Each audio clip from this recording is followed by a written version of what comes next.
Bienvenido a un nuevo capítulo de La Tecnología para Todos, el podcast donde hablamos de Arduino, programación, electrónica y todo aquello relacionado con el movimiento maker. Mi nombre, Luis del Valle, y me puedes encontrar en Twitter en @programarfacilc.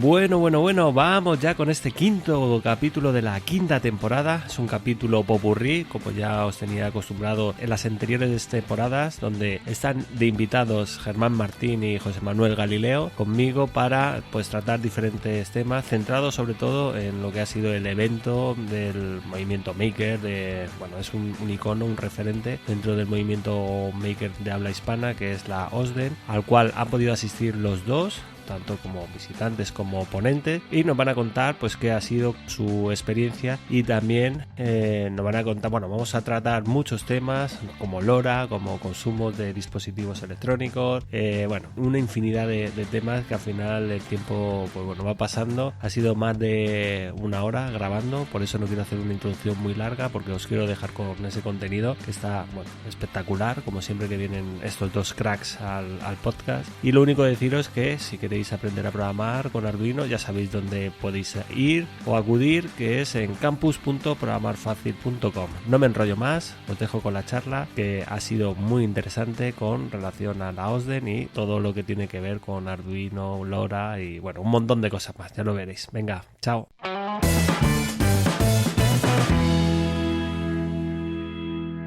Bueno, pues están hoy con nosotros, que hacía ya bastante tiempo que no venían por el programa. Está, como siempre, Germán, Mr. SP8266. Hola, Germán. Hola, Luis. ¿Qué tal? Buenos días. Y también está José Manuel Galileo, Mr. Lora. ¿Qué tal, José Manuel? Hola, muy buenos días a los dos. Yo creo que Germán sí que estuvo en verano, ¿no? Que coincidimos en Alicante y grabamos algo sobre Node-RED o algo así, Sí, si no recuerdo mal. estuvimos ahí en tu casa hablando un poquillo sobre Node-RED. Y nada, acabáis de aterrizar de la OSDEN, ¿no? Hace un par de semanas. Sí, fue el día 9 de este mes, de noviembre, y la verdad que estuvo, como siempre, genial, con nueva organización que cumplió de lejos las expectativas. Ya hablaremos sobre ello y contentísimo, yo por lo menos, con la experiencia de nuevo, con mi segunda OSDEN este año y genial. Fue una cosa, se te echó mucho de menos y preguntaron por ti. Sí. Pero bueno. Y tú hiciste pleno, ¿no, José? Tú sí que has hecho pleno. Llevo 3 años seguidos. Tengo las 3 camisetas. Y nada, muy bien. Estuvisteis, contarnos un poco el tema de los talleres o las charlas, ¿no? Hicisteis cada uno una charla. Sí, yo hablé de Enigma IoT, que me quería presentarlo allí para darlo a conocer. No, me echaron un poco la bronca porque no hice un taller, pero ya les expliqué que está, el desarrollo está en marcha, el proyecto funciona, pero para enseñarlo a todo el mundo y hacer un taller sobre ello sería a día de hoy complicado y además de tiempo ando fatal. Entonces vamos a intentarlo para el año que viene. Yo creo que sí que para entonces sí que estará preparado y nada, el año que viene ya veremos, pero sí, me encantó porque se llenó, hubo muchísima gente en todas las charlas, también en la mía y la gente súper interesada, haciendo preguntas súper interesantes. Sí, ya cuando estuvo aquí Iraisi, pues lo estuvo comentando, que una pena que no hicieras un taller y al final es complicado en esos eventos dar un taller y que sobre todo que la gente pues se lleve cosas útiles. El tiempo es muy reducido en los eventos y en los talleres es el que hay y es complejo. Incluso para la charla fue corto, porque tanto para Germán como para mí voló el tiempo y iba todo encorsetado. El año anterior con también el despliegue técnico que tienes que tener. Muchas veces no es solo el taller. Cuando estamos trabajando con temas de hardware, pues claro, todo el mundo tiene que tener la misma configuración, las mismas placas, los mismos componentes y luego pues el mismo software. Depende mucho de una conexión a internet estable. Es bastante complejo el tema. Lo es, lo es. Bueno, tú también diste, ¿no? Una charla. Sí, bueno, ¿de qué voy a hablar yo? De Lora. A ver, déjame que lo piense. Lora. Estuve hablando ahí un poquito. Además me gustó mucho porque vinieron bastantes niños, bueno, sí, más entre niños y adolescentes. Y estuvo muy bien. Yo creo que hablé del récord que se batió este verano con la Fundación Universidad y estuve explicando cómo funcionan un poco, sin entrar tampoco muy a nivel técnico, lo intenté omitir, más en la parte de cómo se podía conseguir más distancia y qué tipo de, gracias a qué y todo ese tipo de cosas. La grabé, tengo que editarla un poco y tengo pensado publicarla en YouTube o en algún sitio. Bueno, aquí tienes en medio también, en el momento que la publiques en YouTube, si quieres que saquemos el audio y lo publiquemos, perfecto.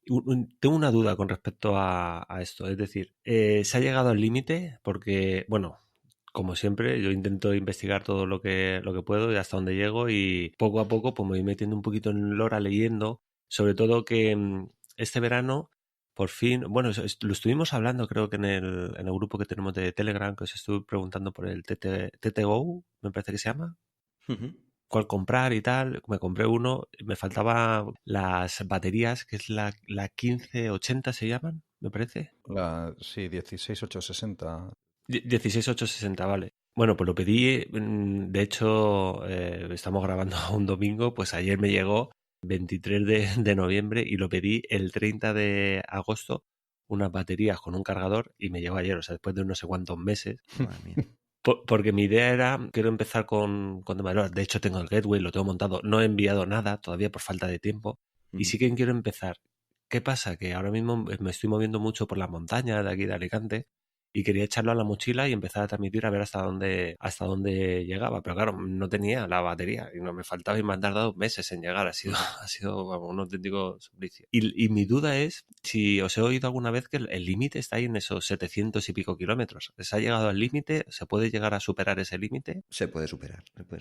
Pero no mucho más, porque, bueno, no mucho más a las alturas que puede llegar a un globo, porque ahí es lo que marca la diferencia. Entonces, al final tienes digamos, LoRa llega lo que llega a la vista. Y luego hay una difracción que te permite llegar un poquito más. Y eso sobre todo se aprovecha en verano, por las diferencias de temperatura. Es igual que cuando se está poniendo el sol, tú sigues viendo el sol, aunque ya realmente no está. Pues algo similar aparece. Al final la luz son ondas. Es lo mismo, ¿no? Digamos. Entonces, si consigues un globo que suba un poquito más, llegarás un poco más. Y luego después también importa la antena donde esté localizada. Si tienes una antena como la de los Alpes, pues yo calculo que lanzando uno desde la zona de Sevilla o algo así, y llegando a una altura, pues a lo mejor se podía llegar, yo qué sé, a 800 kilómetros o algo así. Pero vamos, todo esto contando de que vayas en globo, que digamos que lo máximo ahí son unos 40 kilómetros, no utilizas ningún tipo de propulsión adicional. Pero si alguien, como va a hacer ahora Julián, que como sabéis, ahora el 28 es cuando desde Nueva Zelanda lanza el satélite, y va a utilizar modulación LoRa, con lo cual ahí se llegará más. Lo que pasa es que él no utiliza LoRaWAN, utiliza solo LoRa. Entonces, pero vamos, a nivel de paquete van a llegar mucho más de como va a estar, no sé si eran unos 400 kilómetros de altura él, pues claro, ahí si se hace una prueba de comunicación, y lo que pasa es que no hay forma de validarlo, porque no tienes la posición exacta en el satélite en el espacio, por cómo está montado tienes la localización. Pero bueno, a nivel experimento sé que se puede ver y se batirá, no he hecho el cálculo, pero seguro que se pueden conseguir a lo mejor, no sé, más de 1000 kilómetros, seguro 1500 o algo así. Una cosa, José Manuel, recuerda a los oyentes el tema de lo de Julián, lo de Fosa. Ah, sí. A ver, Julián es un estudiante, yo creo que 16 años tenía cuando empezó a hacer el proyecto y él dijo, voy a hacer un satélite open source y lo voy a lanzar al espacio. Y lo ha conseguido. Bueno, lo ha conseguido. La semana que viene, posiblemente, bueno, cuando salga el podcast posiblemente ya haya pasado. Sí, la fecha es el 28. 28. 28 de noviembre se lanzará, ¿no? Sí. Entonces lo lanzan con un nuevo modelo de lanzador y se lanza al espacio. Va a estar en una órbita LEO, que es una órbita que va pasando, digamos, por el polo norte y el polo sur. Va haciendo pasadas por todos los puntos de la Tierra. Entonces, pues no sé si pasará una vez al día o 2 veces al día por todos los puntos de la Tierra. Y hay una página que es bueno, la página es Fossa System y ahí tienen toda la información. Y luego lo que es muy chulo es que en una página que se llama Ground Station Database, ahí puedes dar de alta tu receptor, que te puedes hacer un receptor con un SP32 y un receptor. Hay unos receptores que vienen incluso con una pantalla OLED que cuesta menos de 10 euros, y desde ahí vas a poder recibir los datos del satélite, puedes recibirlos y luego cuando nos den permiso, porque ha dicho que ahora al principio no intentemos emitir, vamos a poder hacer distintas pruebas de emisión, como una especie de ping-pong para ver que lo recibe, o incluso mandar un paquete y que desde ahí arriba lo repita, hacer como de relay, de repetidor. Eso es un proyecto increíble por un joven que tenía 16 años cuando lo lanzó, ahora tiene 17, o sea que... Y que es totalmente open source y está hecho con Arduino, o sea que es una pasada. Así que mucho ojo con los sueños que se cumplen, ¿eh?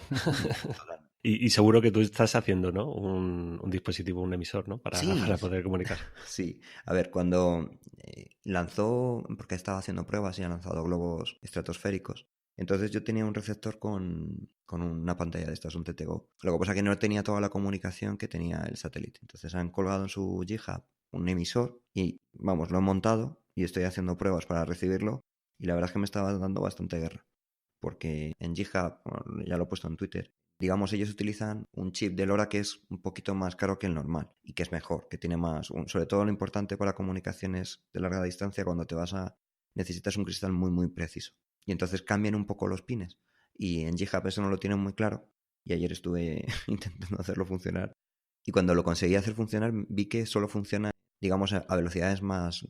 Es lo del spreading factor, no quiero entrar en cosas muy, muy técnicas, pero cuando lo pones spreading factor por encima del 10, en el 11 y en el 12, el satélite va a emitir en 11, no funciona bien. Entonces tengo que ver si es un problema con la librería, porque utiliza una librería distinta en el receptor que en el emisor y estoy todavía ahí viendo cómo lo arreglo. Pero vamos, es un proyecto que es un pasote. ¿Cuánto tiempo va a estar en órbita? Se espera que sean unos 10 meses. O sea, si hay suerte, está a unos 400 kilómetros, irá decayendo a la órbita y es eso, que con suerte lo tendremos 10 meses. Pues nada, lo estaremos pendiente de ello y tenemos 10 meses también. Para hacernos la... No, y seguir hablando y seguir que nos sigas manteniendo informados de cómo va este tema, porque la verdad es que suena todo como a película de ciencia ficción de un chico de 16 años amando un satélite open source y desde aquí podemos comunicar y enviar a Y largas se pueden distancias. hacer experimentos, ¿eh? Hay un experimento, por ejemplo, en el modo repetidor, podemos intentar quedar, digamos, en distintas partes de Europa y que alguien lance un paquete y luego ver ese paquete en qué dos distancias más alejadas de Europa lo ha recibido, para ver, por ejemplo, una prueba de cobertura. Y con eso también tendríamos la distancia que se ha cubierto. O sea que puede ser un experimento súper bonito. Bueno, hablo de Europa y si os metéis en la página web, llegas de alta muchísimas estaciones en Latinoamérica, incluso en China. El otro día colgaron en China una persona allí que se ha hecho un diseño y es una pasada, un diseño en 3D con una antena, es omnidireccional, no sé si se llama helicoidal, es una pasada. La pena es que no lo ha publicado. Creo que se lo pidieron y él decía que no hablaba inglés y tal, y no lo tienen publicado. Porque es curioso, pero por ejemplo, los robots que vemos de Japón o muchas cosas que vemos de otros países, de asiáticos, publican lo que hacen, pero no publican el código fuente y es una pena. Es una verdadera pena. Pero bueno, el código fuente al final es igual para todos. Ahí sí que no es chino ni japonés. No, pero claro, sí, es curioso. Porque lo que había hecho es el diseño original del receptor está hecho con un... Tú recibes la información por puerto serie. Y esta persona lo que hizo es, se construyó la PCB, en la PCB le puso incluso un alimentador de 220 o de no sé qué tensión utilizan en China, pero vamos, de AC a DC. Tiene lo que es un Arduino Pro Mini o algo así para esa parte. Y luego ha puesto un SP8266, supongo que para por MQTT lanzar los datos a un servidor. O sea que es un proyecto súper interesante y a ver si en algún momento lo hace público, porque lo que dices tú, el código al final, aunque tenga los comentarios en chino, entendemos todos más o menos lo que significa, ¿no? Entonces, a ver si se anima a compartirlo. Pues nada, estaremos pendientes y este año sí que me comprometo, vamos, aquí ante toda la audiencia y entre vosotros, a que antes de que termine esta quinta temporada, dedicarle un monográfico a LoRa, porque eso primero me va a ayudar a mí a entenderlo todo mucho mejor y a poder escribir un tutorial de los que me gustan y publicarlos en la web. y sobre todo, pues bueno, hablar ya con todos vosotros que tenéis bastante experiencia y sobre todo intentar transmitir a la gente qué es lo qué es lo que puede aportar esta tecnología pues a todo aquel que lo quiera utilizar. Pues Así muy bien, que me apunto. yo- Y Germán también, seguro. sí, sí, yo creo que aquí va a haber bastante. Yo creo que con uno nos vamos a quedar cortos, ¿eh? Bueno, tenemos mucho peligro. Y nada, con respecto al tema de Enigma IoT, Germán, qué tal va el proyecto SP32? ¿Ya está, tienes ahí para poder trabajar con una única placa? Porque recuerdo, Sí. estuvimos hablando hace ya, antes del verano, Ujú. sobre este proyecto. Publicaste, de hecho, un artículo en la página web, en programarfacil.com, Sí. explicándolo. Y el tema del gateway era un tema que te venía ahí rondando la cabeza cuando nos vimos la última vez, que era el tema de que se tenía que trabajar con dos SP8266 Sí. y tú querías, pues todo eso hacerlo mucho más sencillo y que fuera una única placa. Y has optado por SP32 y esta semana has colgado en Twitter que se ha conseguido un granito y es que por fin lo tienes. Cuéntanos cómo ha evolucionado el proyecto. Sí, pues bueno, todo partía porque tenía que utilizar dos microcontroladores para, por un lado, hacer la comunicación con los sensores y otra con por MQTT. Luego vi que sí que era posible hacer los dos en el mismo dispositivo y probé a implementarlo en el 8266 para hacerlo con una sola placa, de manera que sea mucho más sencillo para cualquiera que quiera montarlo en su casa. Y el problema es que me quedé sin memoria. Está haciendo por un lado el cifrado para la comunicación con los sensores y por otro lado el cifrado con el servidor MQTT. Y el pobre SP8266 pues ya llegó a su límite. Entonces la alternativa, como era el gateway y solamente hay uno por sistema, pues vi que podría ser interesante hacer la migración al SP32, que ya lo tenía en mente de hace tiempo, pero bueno, no, digamos que no encontraba el motivo por el cual dar el salto. Y bueno, y esto fue el disparo para que empezara. Me di cuenta que, bueno, aunque el código lo estoy haciendo en Arduino, sí que hay muchas partes de la arquitectura de ambos microcontroladores que son bastante diferentes. Entonces, pues ahí me he estado dando de golpes contra la pared con la comunicación en MQTT, con el tema de cifrado, que, bueno, se comportaban diferente, pero bueno, ya he encontrado alternativas y estoy ya terminando, espero que en esta semana, como mucho 2 semanas, tenga ya todo el código migrado a SP32, solamente de la parte del gateway, porque el nodo, tengo que recordar que sigue siendo SP8266, de manera que se cumple el objetivo del proyecto, que sea lo más económico posible. O sea, el gateway estará en SP32 con toda la funcionalidad que está hasta el día de hoy con el gateway con dos placas. Con dos placas. También una de las cosas que hemos estado hablando estas últimas semanas es el tema de consumos. De hecho, por fin, que es que me vais a echar la bronca. Porque bueno, ya lo habéis visto vosotros, ya lo habéis visto que el Current Ranger lo monté después de no sé cuántos meses tenerlo ahí aparcado y empezar a hacer pruebas. Y bueno, estoy preparando. Yo, la verdad es que me gustaría también que habláramos un poco de este tema de los consumos, que a mí me lleva torturando desde hace, pues, yo creo que años.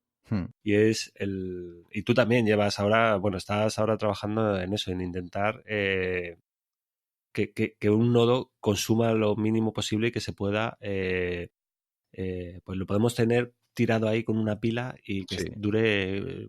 Tu límite lo has puesto en 1 año, ¿no? Yo Que sí, pueda. mi objetivo era 1 año, pero creo que lo voy a cumplir de sobra porque las pruebas que estuve haciendo los cálculos teóricos me daban 1 año y medio, o sea que a poco que me desvíe me voy a quedar por encima de ese límite de 1 año. Entonces, pues Tengo ahí una pequeña duda y sí, me acuerdo que en Twitter te estuve comentando lo del TPL. ¿Te acuerdas que te dije, sí, no, oye, con un TPL, y comentaste, no puede ser con el TPL porque se corta la corriente, o sea, apagas el claro, dispositivo y tienes que volver a intercambiar las claves de claro. cifrado y toda la historia de la comunicación.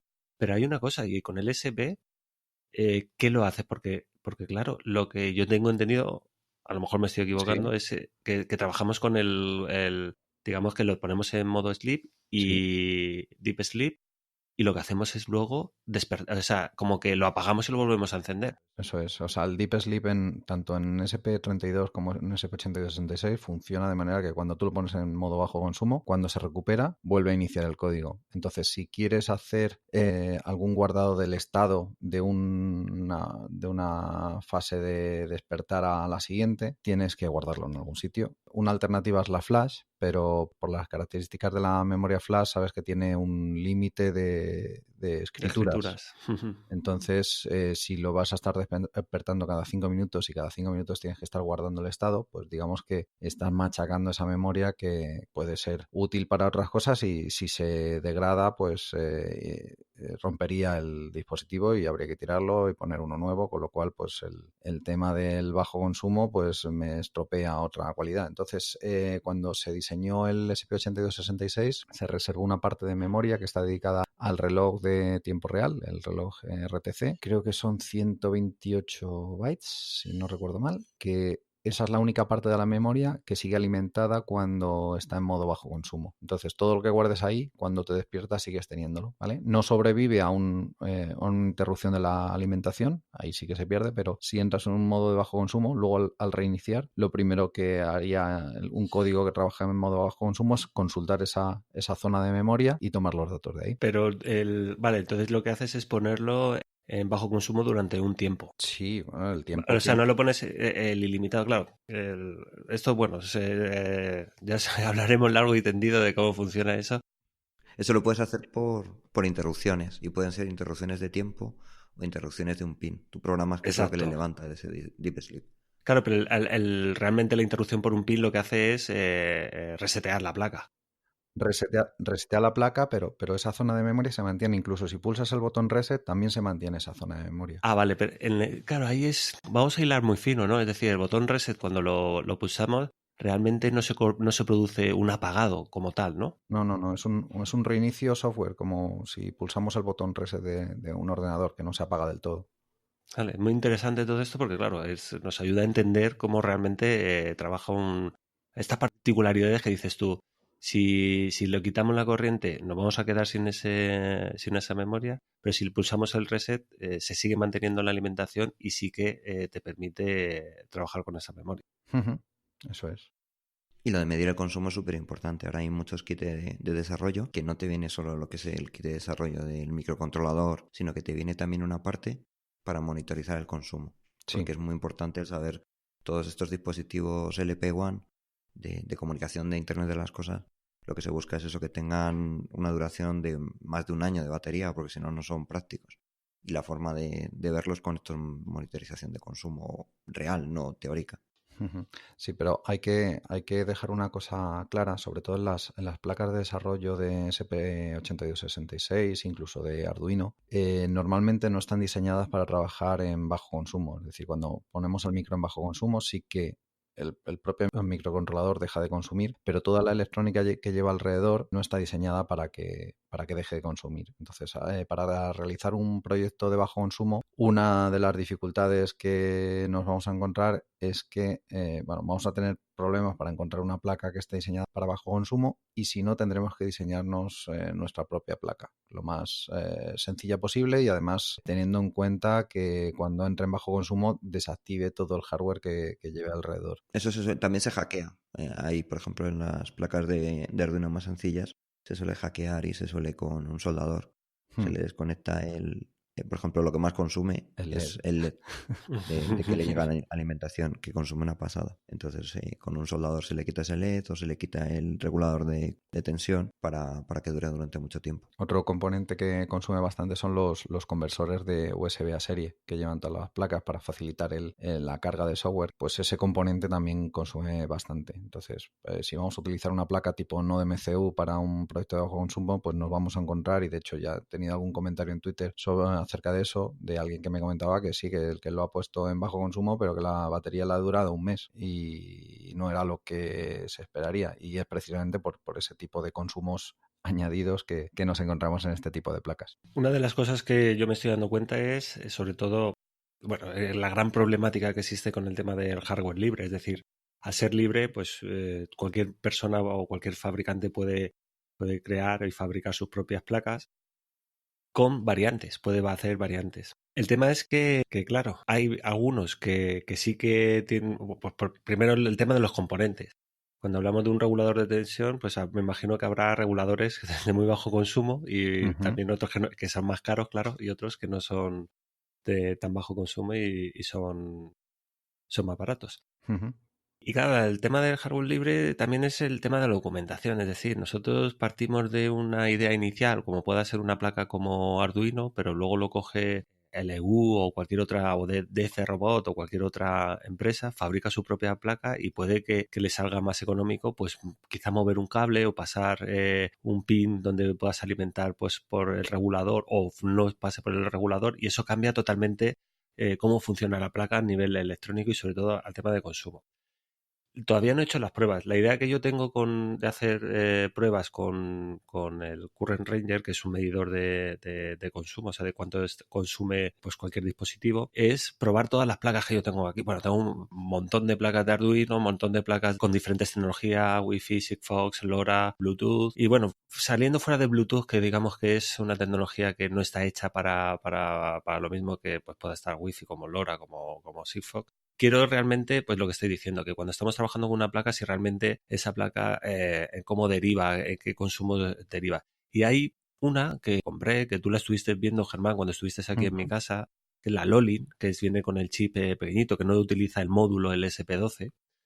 Y las pruebas me han dicho que sí, que esa sí que el tema de consumo cuando se alimenta por el pin de 3,3 voltios, sí que aplica el deep sleep, es decir, sí que consume pues los 17 microamperios eran, sí, 17, 16 microamperios que puede llegar a consumir. Que bueno, también otra cosa es que nos dimos cuenta que un error que cometí fue que estaba sobrealimentando la placa y eso lo que hace es consumir más, hacer que consuma más la placa.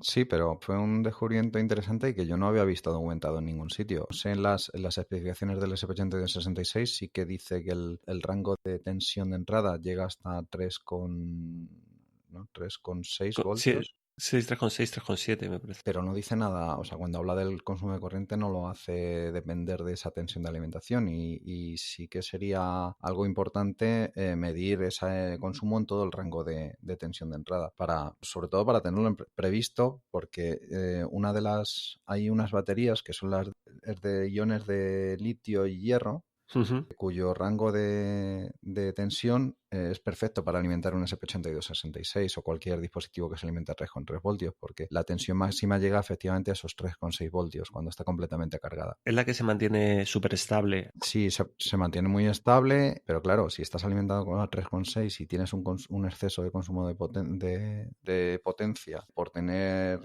o sea, en ese rango de 3,6 voltios, pues puede ser un problema. Y te puede obligar a incluir un regulador. Que el problema de incluir un regulador es que el propio regulador ya consume algo y te reduce la duración de batería. Entonces, si encuentras una forma de alimentar tu proyecto con una batería que está cerca de 3,3 está estupendo, pero claro, hay que tener en cuenta ese otro factor que es el consumo, que puede variar en función de la tensión de alimentación. Las baterías LiPo, bueno, las que yo utilizo, cuando están a tope cargadas, aunque pongan 3,7, siempre me dan 4 y algo. Esas llegan a 4,2. O sea, las baterías de litio recargables normales, cuando se cargan al 100%, están siempre a 4,2 voltios. O sea, la tensión nominal es de 3,7, pero o sea, llegan a ese valor. Entonces, hay dispositivos que sí soportan, pero hay otros como el SP8266 y el SP32 no admiten esa tensión de entrada. Entonces siempre las placas que se alimentan con batería siempre llevan un circuito de carga o un circuito regulador que reduce esa tensión a los 3,3 voltios nominales de alimentación. Claro, ahí está el utilizar el propio regulador que viene en la placa o directamente tú comprar uno aparte que sea de bajo consumo e intentar regular eso para que no suba de esos 3,6 voltios, para que no te consuma más y que no... También es cierto que aunque no la queme la placa, pero eso me imagino que repercutirá y que al final puedes hacer que se estropee el microcontrolador. Reducirá la duración del microcontrolador. Y claro, José Manuel, el tema de LoRa también es súper importante, el tema de los consumos. Sí. Ahí ya os digo, creo que es Microchip, que sacó un nuevo procesador que lleva incorporado dentro. Es un modulito. Bueno, es un chip ya tanto el propio chip tiene la MCU, el microcontrolador, como la parte de LoRa. Entonces, en la placa de desarrollo lo que hacen es que te llevan el medidor de consumo. Porque claro, eso está pensado para incluso alimentarlo con una pila de botón. Si en LoRa al final depende de la cantidad de veces que tengas que emitir. Pero si es para algún dispositivo que tienes que emitir, yo que sé, una vez al día para decir la batería que tienes. Y luego si se produce un evento, imagínate un detector de, yo que sé, incendios o de apertura de una puerta de un trastero o algo así, pues al final el consumo es tan bajo que con una pila muy chiquitita puedes durar varios años. Entonces necesitas un aparato como el que tú tienes, un dispositivo que te permita ver cuánto consume y cuánto consume cada vez que se enciende. También es muy importante normalmente, que eso lo hablamos en las charlas que hablamos de Internet de las Cosas, es que cuando tú comunicas, tienes que comunicar rápido, porque el tiempo que estás comunicando estás encendido. Entonces es muy importante eso, que tú te despiertes pocas veces y cuando te despiertas una vez al día, que el tiempo que emites sea muy pequeño, porque así emites y te duermes. Entonces es algo vital para todo lo que es LoRa y para todo lo que son comunicaciones de Internet de las Cosas de bajo consumo. Eso es muy, muy interesante y, o sea, no cuenta solo el tiempo que transmites, sino el tiempo que mides. Hay sensores que son mucho más rápidos que otros. Lógicamente, los más rápidos serán un poquito más caros, pero hay veces que no hay tanta diferencia. Sí, como luego lo tengas programado, porque puedes ir haciendo unas cosas. Vas inicializando el sensor, por otro lado vas tomando una medida de, por ejemplo, la tensión de la pila, luego ya el sensor ya está listo para poder tomar la temperatura, emites y apagas. Incluso luego después en LoRa, como es bidireccional, aunque eso ya lo hablaremos en el programa, pero al final tú coges y al segundo escuchas, pues puedes coger y no estar, para que te dure mucho la batería, no te quedas todo el rato esperando, sino que pasas a un modo que no sea totalmente deep sleep, pero pasas a un modo de menos consumo y te enciendes solo cuando te van a contestar, por si te van a responder. Pero durante ese segundo no estás todo el rato encendido, porque si no, ahí consumirías mucho. Al final es una mezcla entre programación y hardware, ¿no? Porque la programación, por lo que veo, tiene mucho que ver. Sí, sí, claro, hay que optimizarlo todo. En este tipo de cosas tiene que estar optimizada la electrónica, tienes que conocer mucho en detalle las características de tu microcontrolador y los tiempos. O sea, en esto normalmente tienes que medir muy bien cuándo se produce la comunicación, el tiempo que está encendido, si te apagas y enciendes para escuchar cuándo te van a contestar. Tiene que estar todo muy, muy bien ajustado para que te dure. Es lo que, a lo mejor, de estar ajustado a no estar ajustado, puedes hacer que un nodo pues te dure la batería 2 años o te dure 6 meses. Claro, es que es complicado, ¿eh? Porque no es viable el tener dispositivos por ahí repartidos y que cada 6 meses tengas que cambiar la batería. Si tienes 15 o 20 está bien, pero si tienes, como comento en las charlas, si tienes 1.000.000 de sensores de llenado de contenedores de basura en una ciudad, no tiene sentido ir a cambiar la batería de todos ellos. Claro, no tiene sentido y sobre todo que además tiene que ser lo más económico posible. O sea, es decir, prácticamente es de usar y tirar, ¿no? Ahora es algo de lo que se está trabajando mucho en sensores IoT, es en la recolección de energía del ambiente. O sea, un dispositivo que ni siquiera tiene batería, que toma energía pues del calor que desprende, por ejemplo, la basura al fermentar o del sol o de cualquier sitio. Entonces, para IoT es algo muy importante porque si al final diseñamos un dispositivo que al final de su vida va a ir a la basura, que se va a tirar, pues si va con una batería, pues son baterías que van también a la basura. Entonces, si un dispositivo no tiene batería, pues eso es que le ahorramos al medio ambiente. Claro, también me pongo en situación y veo los dispositivos también que se están creando de las grandes compañías como Apple, los AirPods estos tienen que tener una batería muy, muy, muy, muy pequeña y no les dura mucho. Lo veo, nosotros mientras tanto nosotros intentamos hacer que duren más, pero los dispositivos de consumo, la tecnología de consumo, pues hace dispositivos pues que la batería dura 2 días, 3 días, no más. Sí, pero es cuestión del consumo por lo que esté haciendo ese dispositivo. No es lo mismo medir una temperatura y enviarla por LoRa que un auricular inalámbrico que tiene que estar encendido todo el rato y comunicándose con el teléfono. Entonces seguro que también se quiebra la cabeza buscando la reducción de consumo, pero hasta ahí es donde pueden llegar de momento. Sí, bueno, incluso las pulseras estas cuantificadoras, no quiero entrar en marcas, pero hay marcas que tienen una pulsera cuantificadora, así que tienen un reconocimiento de marca muy bueno y te duran 3 días la pulsera cuantificadora, y hay otras marcas asiáticas, digamos, te dura 45 días la batería. Entonces, también depende un poco de lo que empujen las marcas para dar un servicio o dar otro. Eso depende. Hay gente que valora. Yo, por ejemplo, tengo un reloj de estos con información, y una de las cosas que me importan es que no tenga que estar cargando. Prefiero cargar como me pasa, cada mes, que tener que estar cargando todos los días. Sí, yo comparto yo con eso. Yo tengo un reloj, pero de pues más deportivo, y al final opté por uno que pues lo cargo más o menos cada 15 días o así, depende del uso que lo hago, pero cada 15 días. Pero eso de cargarlo como un Apple Watch, que prácticamente lo tienen que cargar cada día, pues lo veo un poco complejo. No lo veo práctico, ¿no?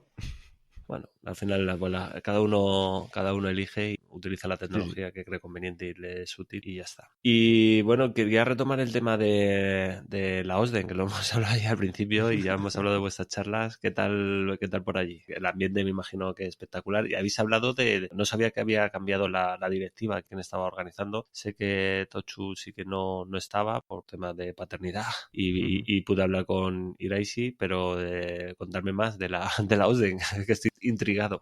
Dale, que Germán. Bueno, este año, pues eso,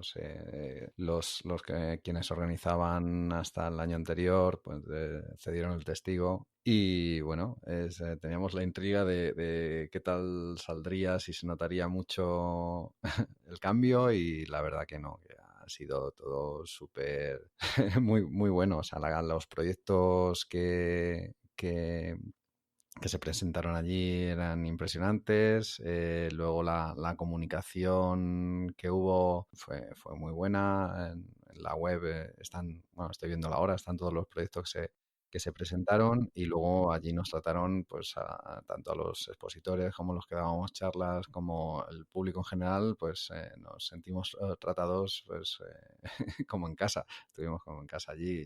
De hecho, yo aquello por lo menos un día al año lo considero mi casa. Es una pasada. El ambiente es lo mejor. Es el que tenga la oportunidad de ir. El viernes hay que ir, aunque por ejemplo, este viernes no hubo ni talleres ni charlas como el año anterior, pero hay que estar porque es el ambiente, el hablar con gente que tiene las mismas inquietudes, ¿no? Y este año quiero resaltar un detalle, y es que hicieron muchísimo hincapié en que los proyectos tenían que ser libres. Entonces, por ejemplo, para poder competir en las distintas categorías, porque la OSDEM tiene charlas, talleres y exposiciones. Y en la parte de competición. Y en la parte de competición, para poder competir y que llevarte un premio, tenías que tener el código compartido en Jija. Entonces hicieron muchísimo hincapié en que todo el mundo, de todos los proyectos, lo tuviera ya publicado. No lo que pasaba otros años, de que algunas empresas o algunas personas cogían y decían, sí, es una parte libre, tal, no sé qué, ya lo publicaré, y luego no lo publicaban. Pues en este caso todos los proyectos eran libres. Para competir, ¿no? También, todos los robots de competición. Sí. Exacto. Si querías llevarte el premio, no tengo muy claro al final, porque yo pensaba que para competir necesitabas tener el código ya liberado, pero pienso que no era tan así. Sí que era para llevarte el premio. O sea, si tú ganabas con tu robot y no tenías el código liberado, no te llevabas el premio. ¿Y se lo llevaba el segundo o el primero que tuviera el código publicado, no? Sí, yo creo que todo el mundo al final lo hizo y tenía publicado el código, que es algo muy, muy positivo para que se vaya desarrollando y para que vaya mejorando la comunidad. Bueno, ¿y os entraron ganas otra vez de crear un robot para competición o qué? Este año, la verdad, que no, como dábamos las charlas justo por la mañana, no estuve como el año pasado que estuvimos viéndolo, y entonces, aunque lo vimos a través de la pantalla, pero no es lo mismo. Si lo ves ahí en directo es cuando dices, uy, esto lo haría así, lo haría así. Lo vimos a través de las pantallas de pasada cuando salíamos de la charla, y sí que te da ganas, pero no tanto.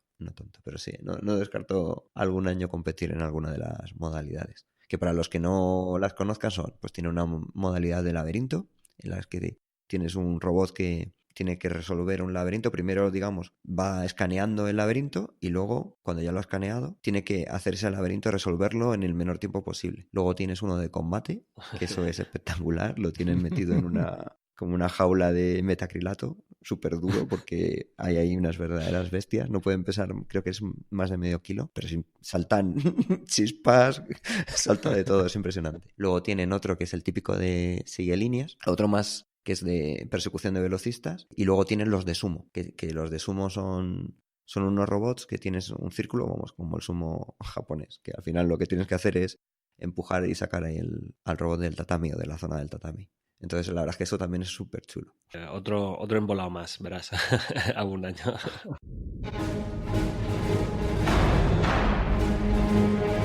Siguiente paso, declarar variables, funciones... mira, mejor copio y pego código GitHub. ¡Ay, por favor, que funcione, que funcione! ¡Ay, otra vez error, maldita sea! Han Solo enfadado parece. Maestro Yoda, es que no hay manera de programar este kit Arduino. Arduino Kit para que tú querer. Ay, para instalar un detector de humo en la cocina del halcón milenario. Que Chewbacca no para de liarla cada vez que fría una tortilla de patatas. Chewbacca, que te estés quieto, te he dicho. ¿Frustrado tú te sientes cuando en el entorno de desarrollo error aparece? Frustrado, cabreado, cago en la leche. Lado oscuro en ti yo ver. Si lado luminoso de la fuerza tú querer abrazar, la página programarfacil.com debes visitar.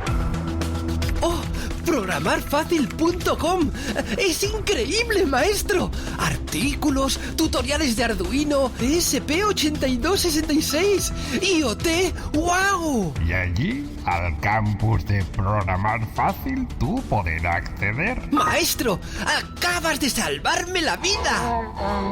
La mía y la de todos en esta nave. ¡Chewbacca, que te estés quieto! En programarfacil.com, formarte como un auténtico Jedi de Arduino.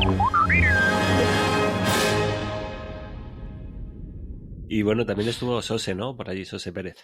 Sí, estuvo dando una charla sobre visualización de datos en IoT.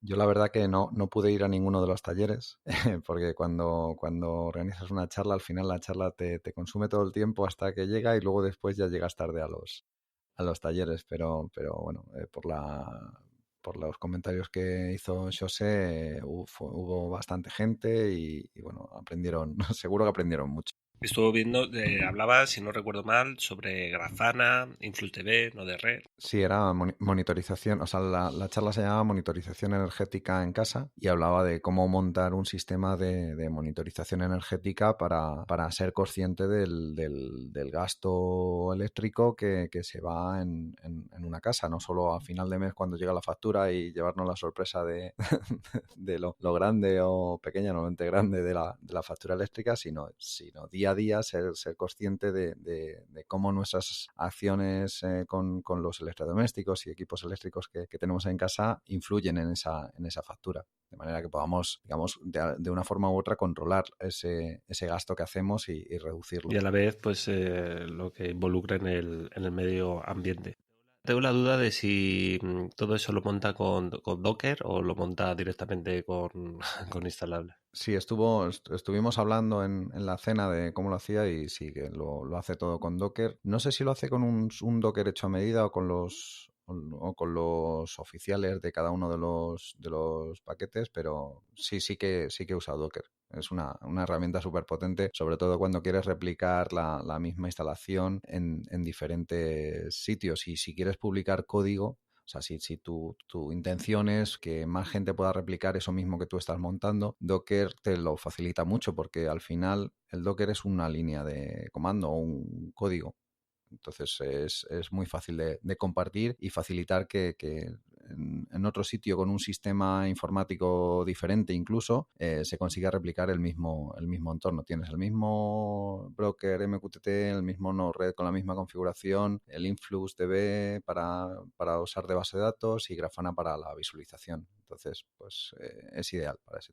La única dificultad que veo yo con el tema de Docker y ese con lo que estoy peleando es el tema de hacer los datos persistentes y sobre todo a nivel de configuración. Es decir, el poder configurar un MQTT con tus parámetros con el Mosquito, por ejemplo, el broker mosquito.com, el hacerlo accesible desde fuera de lo que es el contenedor. Y ahí es donde realmente yo estoy peleándome para, de alguna manera, abstraer lo que es el contenedor de la configuración y tenerla afuera y hacerla desde el propio sistema operativo, configurarlo y tener el contenedor que si hoy lo monto aquí, pues mañana lo monto allí con otro tipo de configuración. Sí, esa es una de las claves de Docker, porque un contenedor es algo cerrado a lo que tú normalmente no vas a tener acceso. O si tienes acceso, cualquier modificación que hagas, cuando el contenedor se actualiza o cuando lo paras y lo vuelves a levantar, toda la configuración se pierde. Todo lo que hayas hecho dentro del contenedor. Entonces, Docker, ¿cómo resuelve esto? Pues simplemente mapeando algunos de los directorios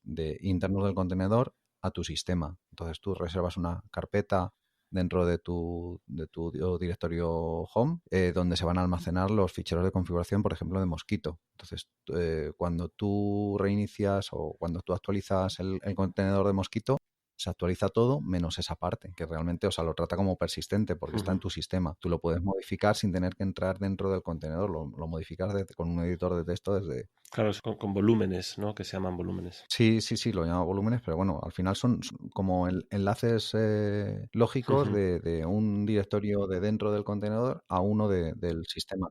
Hay una cosa que tampoco llego a comprender mucho porque realmente sí que puedes llegar hay un comando que es el exec que puedes ejecutar cosas, pero claro, lo que me di cuenta es que, por ejemplo, si quería cambiar la configuración de Mosquito, puedes llegar a entrar dentro, ejecutas un bash dentro del contenedor, pero el problema es que yo llegaba al archivo de configuración y decía nano y que intentaba editarlo y decía no, aquí no tienen nano. Claro. Nano no existe y de hecho muchos contenedores no tienen ni siquiera bash. Es decir, aunque tú puedas entrar o lanzar ejecución de algún programa dentro del contenedor, puede ser que no. O sea, que intentes entrar a bash y te diga que no está instalado. Porque es que no tiene que estarlo. Normalmente el acceso a la línea de comandos de dentro del contenedor lo puedes utilizar cuando estás desarrollando, cuando estás construyendo ese contenedor.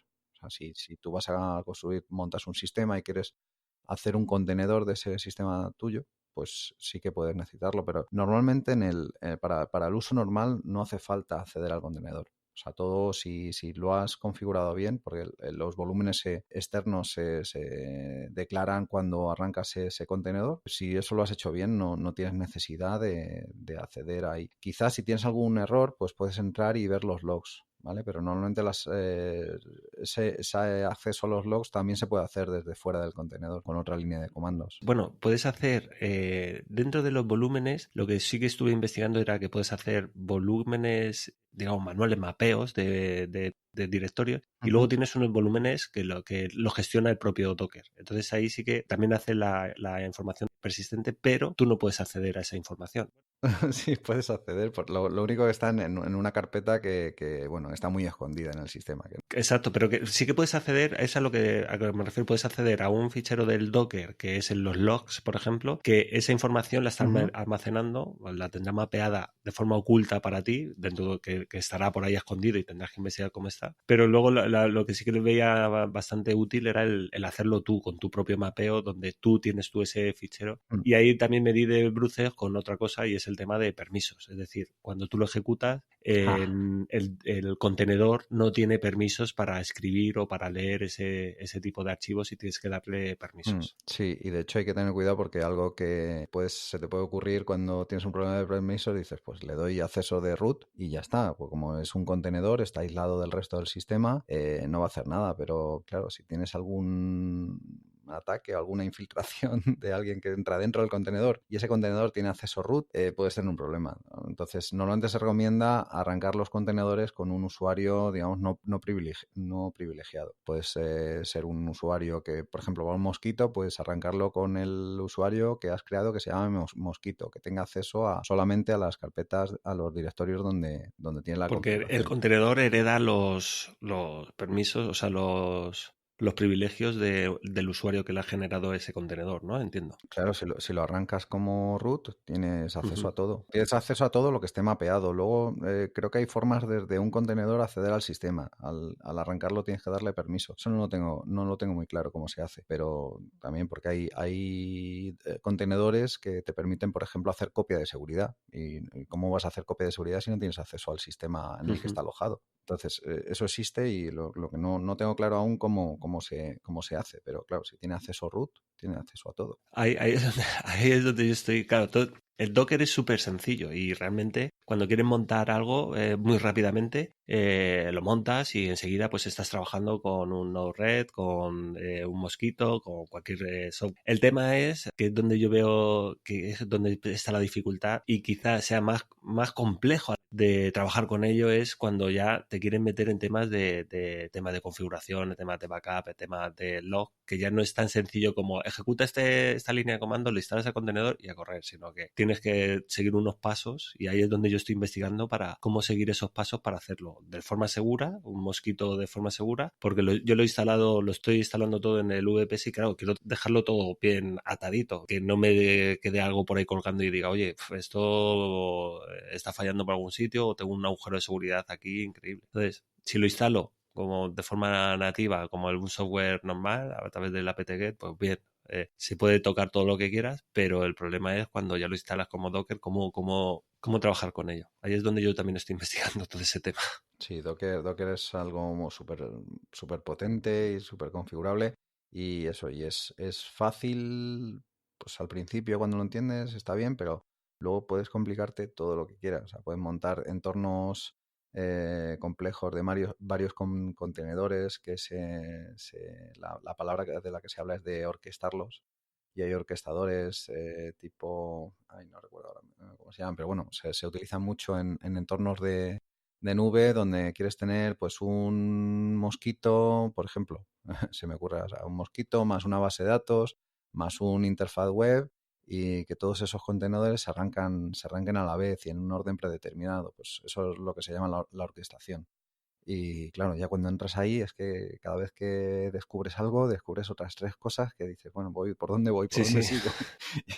y no parar de descubrir Hay, cosas hay nuevas. algo también que también me quedé muy loco y es también con el tema de Node-RED y MQTT. En la propia página de Ujú. Node-RED hablaban de eso, de poder como encapsular todo eso y que para el usuario eso fuera como una única unidad y que realmente estuviera súper protegido. Me quedé así como un poco loco cuando lo leí, no lo he investigado suficiente, pero trataban el tema bastante, de una forma muy curiosa. De hecho, en Node-RED de la documentación oficial ya te dice formas de instalarlo, lo puedes instalar pues con lo típico o directamente ya te explican cómo hacerlo con Docker y cómo mapear para hacer la información, los datos persistentes en el sistema. Y nada, pues en ello estoy con tema de Docker, con tema de Linux, Ajá. pues eso, intentando hacer todo súper seguro, intentando hacerlo lo más seguro posible, viendo cómo podemos proteger MQTT, que hay un artículo muy bueno por ahí de Nuria, Sí, pero que yo te he oído comentar, Germán, que le falta una cosa a ese, ¿no? sí, falta una cosa que ella... yo se lo dije y dice, bueno, pues continúa tú el artículo.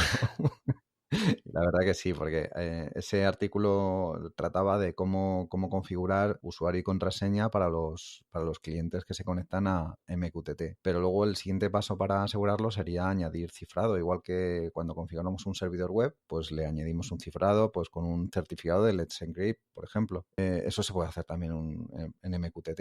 Es más complicado luego de configurar, pero tampoco tiene mucho más. Es decir, qué certificado tiene, la clave privada y ya está. Y luego en los clientes, pues hacer que comprueben ese certificado. Y de hecho se puede hacer tanto, o sea, con un cliente en un ordenador o un cliente en un microcontrolador. También se puede conectar a través de MQTT seguro, cifrado con ese certificado. Porque el hacer eso es más complejo, ¿no? Pero si no se hace, lo que estamos haciendo es enviar toda la información en texto plano, ¿no?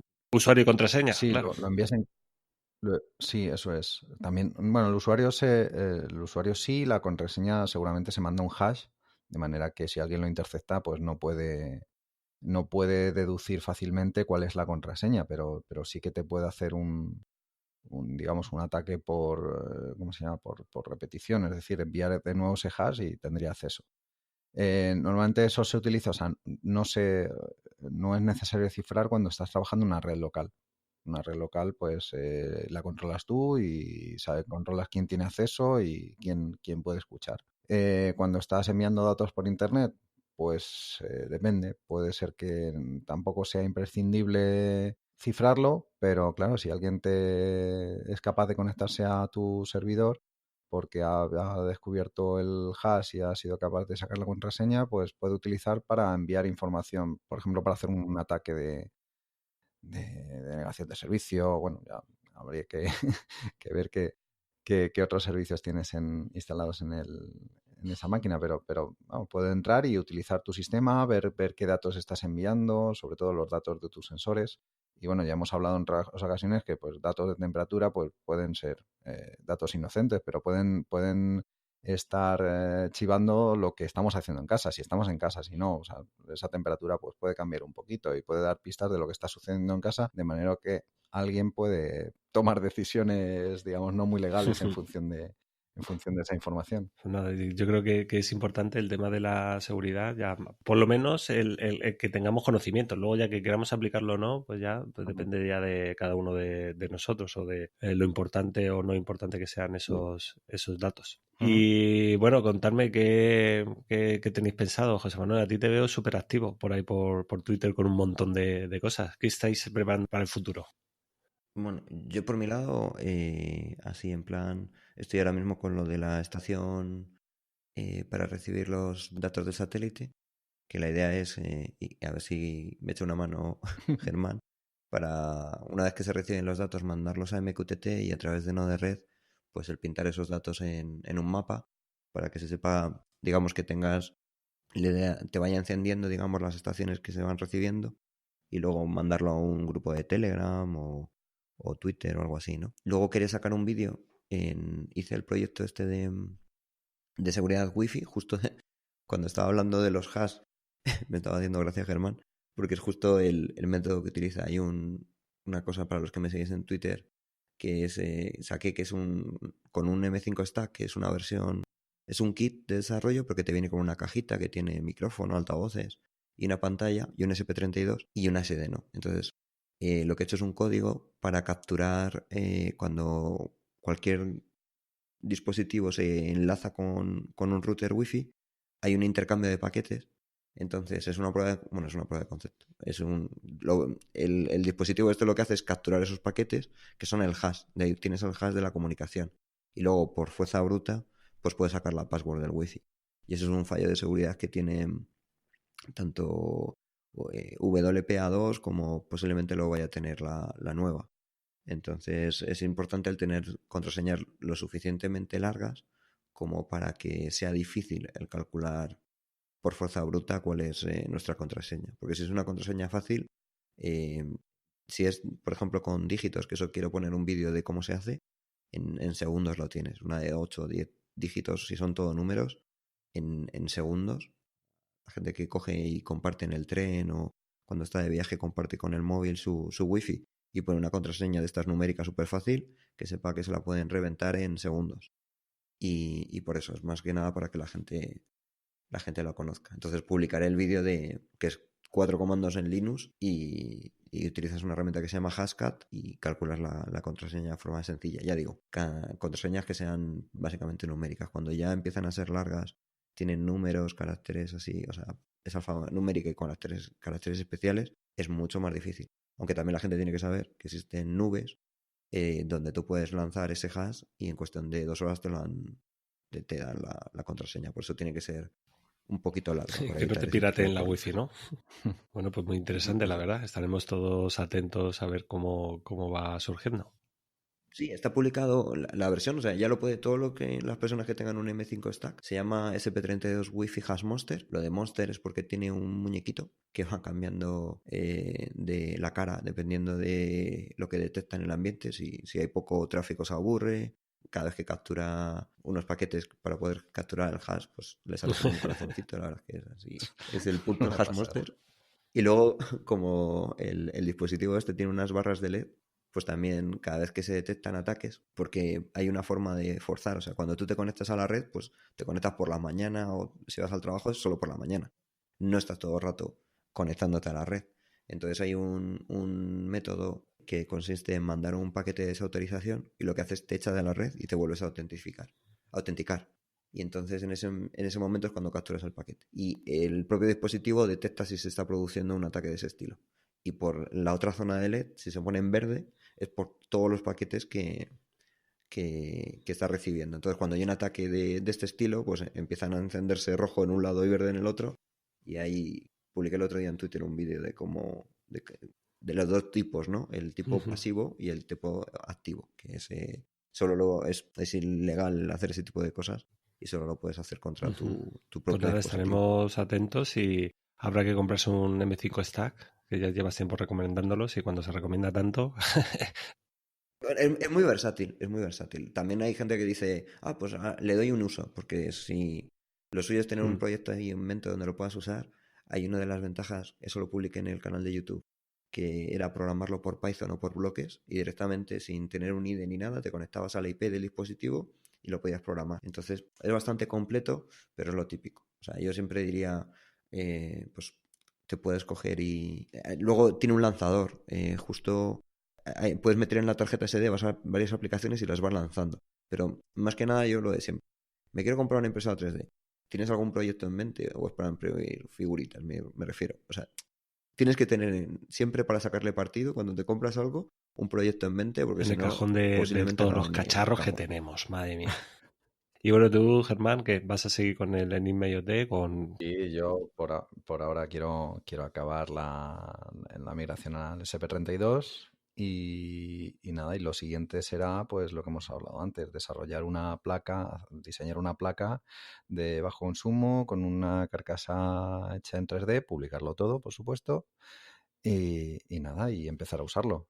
Y luego a partir de ahí, con los comentarios que me van llegando, pues añadir nuevas funciones o ya veremos por dónde sigue el desarrollo. Estaremos atentos y también, bueno, queda pendiente. Yo todo lo que vais diciendo voy tomando nota porque luego me gusta primero el investigarlo y leerlo para aprender y segundo el intentar construirlo y explicarlo pues para gente que para todo el mundo, para que todo el mundo lo pueda hacer. Así que no descarto los dos proyectos, replicarlos y contar mi experiencia de cómo hacerlo. Tengo muchas ganas de instalar el Enigma IoT en casa y empezar a rastrear con él. Y el tema del Wi-Fi hacking, Monster, ¿cómo es? ¿Hash Monster? Ese, para buscarlo en GitHub es SP Wi-Fi hash Vale. Monster. Y replicarlo, explicándolo todo, cómo hay que montarlo y cómo hay que probarlo para que todo el mundo lo entienda. Así que no sé si tenéis algo más que decir. Llevamos 1 hora casi 10. Yo creo que nos hemos portado bastante bien, ¿no? Yo quería comentar sobre la orden, algo que me gustó mucho y fue no sé si viste un proyecto de un instituto de educación secundaria de Canarias, de La Laguna, que se llama Viera y Clavijo. Y lo que más me sorprendió es los chavales que estaban allí con su profesor y el buen rollo que estaban defendiendo un proyecto sobre monitorización de la calidad del aire. Estaban participando en un proyecto y allí estaban promocionando, pidiendo a la gente que les votara y la verdad que a mí me sorprendió el buen rollo y quiero felicitar a ese profesor y por extensión al instituto que posibilita ese tipo de acercamiento de la juventud a las tecnologías y a los temas STEAM en general, tanto ciencia como arte e ingeniería. Y nada, y bueno, que ya me gustaría a mí haber tenido un profesor como ese para animarme mucho antes a entrar en este mundo. Y porque algo de lo que hemos estado hablando en estos últimos meses, cuando en las reuniones de TTN también, es que la media de edad de los que nos acercamos, de los que nos juntamos, está en torno a los 40 y entra poca gente joven aquí y por eso me sorprendió mucho lo interesados que estaban tanto en difundir sus proyectos como interesarse en otros proyectos y nada, desde aquí mi enhorabuena a ellos. Es muy interesante lo que comentas y es para hacerlo, o sea, para pensarlo realmente. ¿Cuál es, o sea, cómo podemos llegar a hacer a que la gente, que los niños, pues se interesen por, en vez de interesarse por el móvil, el último móvil que puedan comprar, sino que pues el poder construir o fabricar ellos mismos tecnología? Es complicado, es muy complicado. Competir contra eso, competir contra el Fortnite y todo esto es bastante complejo. Pero bueno, ahí estamos. Precisamente, mira, he tenido la suerte de, en estas 2 últimas semanas, quizás ha sido por dejadez mía, bueno, sobre todo también por falta de tiempo, yo tenía acceso a una cortadora láser que hasta ahora no me había interesado nada y de repente en media hora, una hora, me dio una charla un amigo, Daniel Sierra, que tiene una imprenta en Alicante que es Imprenta Sierra. Si alguien quiere ir allí, vamos, le va a tratar fenomenal. y nos dio una charla de corte láser y vi lo sencillo que era el bajarte algo de Thingiverse o crearte una caja en una página, es online todo, y ponerla allí y cortar. Lo vi tan sencillo todo que me animé y dije, bueno, pues un día voy a probar yo solo, me voy a ir yo solo y lo hice. De hecho, este viernes lo he hecho, por la mañana me he ido, lo hemos hecho y fenomenal. Y el sábado estuvimos con mi hija por la mañana y le dije, vente, vamos a ir y vas a disfrutar. Y se animó, ella no cortó, pero le hice pues eso, bolas para el árbol de Navidad y eso, y las estuvo decorando y eso. Y me gustó muchísimo el tema del corte láser, o sea, súper rápido, súper... Puedes hacer un montón de cosas y me he viciado mucho con ese tema. Entiendo que el tema de la impresión 3D va muy encaminado a eso y tengo miedo de tener algo. Que vosotros tenéis impresoras 3D y bueno, ya lo conocéis, ¿no? El vicio que puede llegar a ser todo eso, ¿no? Sí. Bueno, la utilidad que tiene, que al final tienes algo en mente y dices, pues lo fabrico. Y esa sensación de cuando tienes algo en mente, lo dibujas y luego lo pasas al ordenador y lo dejas ahí imprimiendo un ratito, que es la desventaja que tiene con respecto a la impresora, a la cortadora láser. Y lo ves ahí en real, es una sensación impresionante, que se lo garantizo. Vamos, la gente que tenga impresora 3D y que se haya impreso figuras o tal, que haga eso, que haga un diseño simple, lo que me gusta más, promociono, digamos, el FreeCAD, ¿no? Pero hay Tinkercad, hay otros software que son más sencillos de manejar y es eso, el que tú diseñes algo y lo veas en real es una experiencia increíble. ¿Y cómo le transmitís eso a vuestros hijos? Yo con mis hijos, con los dos lo he hecho. El ayudarles, les estuve ayudando, pero los dos ya han cogido y han diseñado algo y lo han impreso. O sea, esa experiencia quería que la tuvieran y la han tenido. Pero luego también es eso, que al final, como decís, tienen tantas cosas ahora mismo que bueno, yo quería que tuvieran la experiencia, les estuve ayudando. Mi hija se diseñó una tapa para una cosa y que se convierte en la nucha y mi hijo hay unas figurillas y quería eso, que pasaran esa experiencia de diseñar algo en el ordenador y que lo imprimieran y vieran cómo había pasado de una cosa en la cabeza al ordenador y luego algo real, que yo creo que es una experiencia que todo el mundo que pueda la tiene que tener, digamos, porque es algo muy, muy chulo. Como el Blink, cuando todos cogemos y hacemos lo del Blink, que es una cosa que dices, ay, va, como mola. Pues es otro paso, ¿no? Tienes el Blink y tienes el de construir algo a través de una máquina, ya sea a través de una CNC, una cortadora láser o una impresora 3D, y yo creo que es una experiencia muy buena. Pues nada, la verdad es que seguiremos metiendo más horas a cualquier cosa que nos vaya surgiendo, porque mira que son... Esto es, vamos, abrir una caja y se abre otra y otra y otra y hay que ir paso a paso, poco a poco, no agobiarse, porque luego sí que es cierto que esto es un mundo infinito, no tiene fin. Entonces, muchas veces me llegan emails de gente desesperada porque realmente no ve, o sea, quiere abarcar más quizás de lo que lo que puede llegar a abarcar y no es cuestión de agobiarse. O sea, esto lo hacemos para sentirnos mejor. Entonces lo que tenemos que hacer es poco a poco, ir poco a poco. Y si yo tengo muchas ganas de meterme con la impresión 3D, pero sé que ahora mismo no es mi momento. Entonces, cuando sea mi momento, pues me llegará, lo haré y ya está. Pero no me voy a agobiar mientras tanto de, oye, pues no tengo una impresora, no puedo imprimir esto, no puedo imprimir aquello, no puedo hacer esto. Hay que olvidarse y centrarse en algo concreto. Muchísimas gracias, chicos, por estar aquí y contarnos vuestras anécdotas y vuestras historias. Ha sido un placer, que hacía tiempo que no hablábamos y espero que no pase tanto tiempo y volvamos a hablar otra vez y nada, a ver si nos mantenéis informados de los proyectos. José, a ver si el tema de Fossa lo seguimos y vamos viendo a ver qué tal ha ido el lanzamiento o lo que sea. Intentaré comunicar contigo para que de alguna manera pues nos hagas llegar algún audio y nos digas cómo ha ido y yo lo cuelgo directamente en el podcast correspondiente. Y a ti, Germán, igual, que nos mantengas informado con el tema del Enigma IoT y yo espero poderlo sinceramente montar en casa y hacer un tutorial en español para que todo el mundo pues que esté interesado que lo monte y que sea sencillo de seguir, sin meternos mucho en tecnicismo ni nada, sino hace esto y ya lo tiene funcionando. Así que nada, muchas gracias, chicos, por estar aquí. Muchas gracias. Un saludo. Un saludo, un abrazo a los dos. Chao.